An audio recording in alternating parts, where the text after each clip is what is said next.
ચોમાસાની વિદાયની વચ્ચે વરસશે વરસાદ। સાયક્લોનિક સર્ક્યુલેશન સિસ્ટમ છે સક્રિય।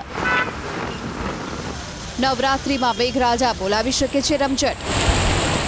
રાજ્યમાંથી ધીમે ધીમે ચોમાસાની વિદાય થઈ રહી છે, ત્યારે ચોમાસાની વિદાયની વચ્ચે આગામી 7 દિવસ રાજ્યમાં હળવાથી મધ્યમ વરસાદની હવામાન વિભાગે આગાહી કરી। 7 પૈકી 5 દિવસ 30 થી 40 કિલોમીટર પ્રતિ કલાકની ઝડપે પવન ફૂંકાઈ શકે છે। આજે સૌરાષ્ટ્ર, મધ્ય ગુજરાત અને દક્ષિણ ગુજરાતના તમામ જિલ્લામાં હળવોથી મધ્યમ વરસાદ વરસી શકે છે।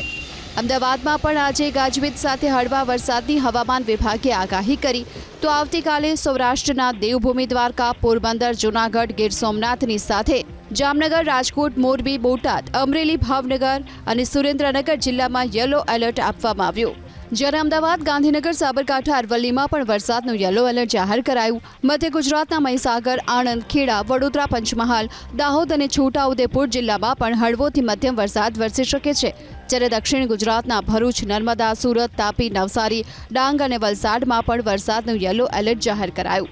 સંઘ પ્રદેશ દીવ, દમણ અને દાદરાનગર હવેલીમાં પણ વરસાદનું યલો એલર્ટ આપવામાં આવ્યું, જો કે માછીમારો માટે કોઈ સૂચના જાહેર કરવામાં નથી આવી।